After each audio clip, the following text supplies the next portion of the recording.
Merci Maximilien, bonjour à tous. Donc quelques petits mots en introduction de cette journée, je ne vais pas être long. Je voulais simplement venir témoigner d'abord du dynamisme de Finance Innovation. Lorsqu'on m'a confié la responsabilité de Paris Europlace, Finance Innovation était dans une situation un peu compliquée. Et l'action déterminée de Bernard Guénier, que vous verrez ce soir, de Maximilien et toutes les équipes, permet au pôle d'être aujourd'hui une fierté de Paris Europlace. Alors j'étais tenté de vous faire une petite blague tout à l'heure en arrivant, en vous disant quelle est la vraie raison pour laquelle je suis ici. Vous savez, quand vous invitez quelqu'un à dîner et qu'il vous dit je ne peux pas venir parce que ma grand-mère est malade, ma 4L est en panne, j'ai une gastro, et puis ma fille doit réviser ses leçons, en fait, c'est qu'il n'a pas envie de venir, qu'il y a toujours une vraie raison. Et j'ai été tenté de vous dire la vraie raison pour laquelle j'étais venu ce matin, c'était, bien sûr, c'était pour soutenir le pôle, mais c'est aussi parce que j'avais été troublé par la déclaration d'un certain président d'organismes mutualistes, par ailleurs président de la Fédération bancaire française, qui avait dit que les fintechs n'étaient pas une bonne idée. Et donc, cette blessure dans mon esprit raisonnable m'a conduit à venir vous dire que tous les contacts que j'ai eus avec les membres d'Europlace, y compris les grands banquiers, était de considérer que cette opinion n'était pas partagée. Et par définition, vous savez, moi j'ai une formule que j'aime bien, c'est quand l'assiette du voisin se remplit, ça ne vide pas la mienne. Quand les fintechs se développent, ça ne trouble pas les grands groupes. On est dans un réseau, où la richesse de l'un crée la richesse de l'autre. Et donc c'est le principal message que je voulais vous délivrer ce matin. Il n'y a aucun doute quant au fait que la place financière de Paris, y compris les grands groupes, soutiennent le développement des fintechs. Alors, juste 3 mots sur Paris Europlace. Donc, Paris Europlace a été fondé il y a une trentaine d'années pour développer le rayonnement de la place financière de Paris. Aujourd'hui, il y a 2 branches qui ont leur relative autonomie au sein de Paris Europlace. Finance for Tomorrow, présidée par Thierry Déaut, et Finance Innovation, qui est un pôle de compétitivité mondiale, présidé par Bernard Guénier. Donc, notre idée, c'est de développer la place financière de Paris pour ses mérites propres. On ne fonde pas notre développement sur les malheurs du Brexit. J'ai toujours considéré que le Brexit était une ânerie. Les Anglais sont en train de nous le démontrer. Mais il se trouve que, de fait, Paris devient la première place financière en Europe sans conteste. Les classements récents le montrent. Et nous sommes dans le top 10 des places financières mondiales, la seule en Europe d'ailleurs.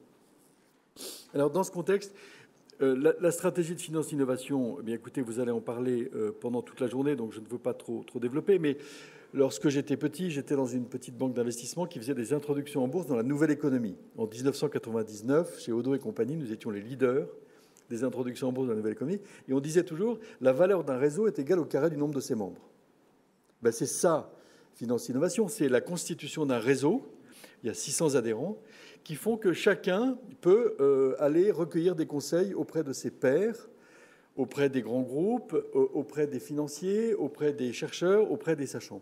Donc Finance Innovation, c'est avant tout un réseau qui veut favoriser la construction d'une finance digitale et durable avec un fort potentiel. Alors, les 3 axes de développement de Finance Innovation, c'est d'abord, pour être un peu résumé, de favoriser la création de grands groupes, donc ce qu'on appelle des licornes.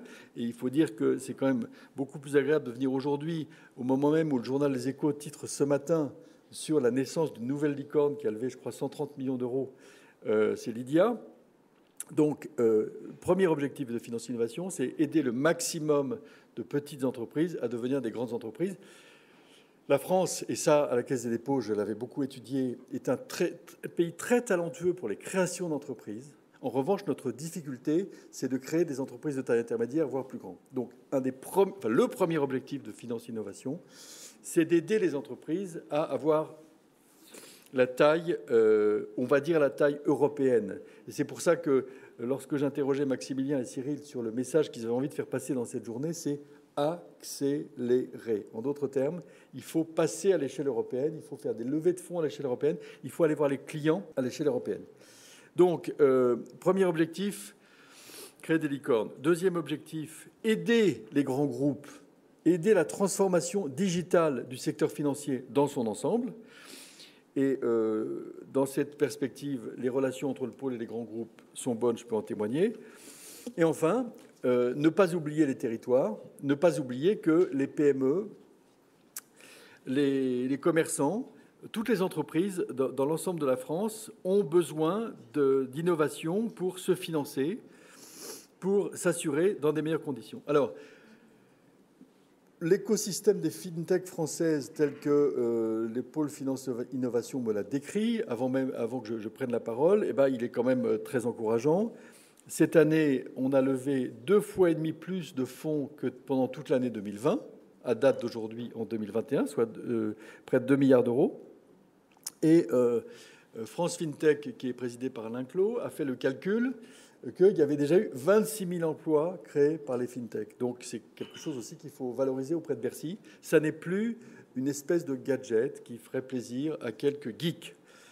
Donc on estime qu'il y a eu 4 nouvelles licornes révélées en 2021, soit 7 au total, avec 8 avec Lydia, puisqu'on a Alan, Shift, Evalua, Kiriba, Ledger, Swile, Dataiku. Donc le fait de pouvoir créer des sociétés qui valent plus d'1 milliard d'euros aujourd'hui n'est plus un rêve. Et Finance Innovation y a beaucoup contribué. Alors, un mot sur l'InsurTech. J'ai été frappé de voir qu'en 2021, les startups de l'InsurTech avaient levé près de 700 millions d'euros en 2021 contre 180 millions d'euros pour l'année 2020. Donc il y a véritablement une explosion des levées de fonds dans les petites sociétés, les jeunes pousses de l'InsurTech, avec 25 opérations. Et cette année, on a eu 2 acteurs qui ont reçu l'agrément de la CPR pour exercer, Achille en mai et Mila en octobre, avec le record de la levée de seed la plus élevée pour Achille cette année. Donc, je cite simplement à titre d'illustration pour ceux d'entre vous qui seraient moins familiers, le top 5 des levées de fonds de l'InsurTech cette année. Alan, 185 millions d'euros, Shift, 183, LecoCare, 98, Achille, 29 et Accurate, 25. Voilà. Donc, en quelques mots, je voulais simplement témoigner du fait qu'au sein de Paris Europlace, Finance Innovation était un pôle qui avait vocation à prendre de l'importance.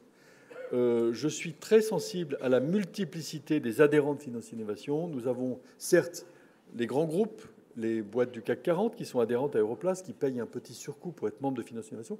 Mais surtout, il y a un écosystème de 500 PME qui sont adhérentes. Et au fond, c'était aussi un message de remerciement parce que même si j'espère que chacun d'entre vous y trouve son intérêt, il existe aussi un intérêt général à ce que la France soit à la pointe dans le domaine de la digitalisation de la finance. Merci de votre attention.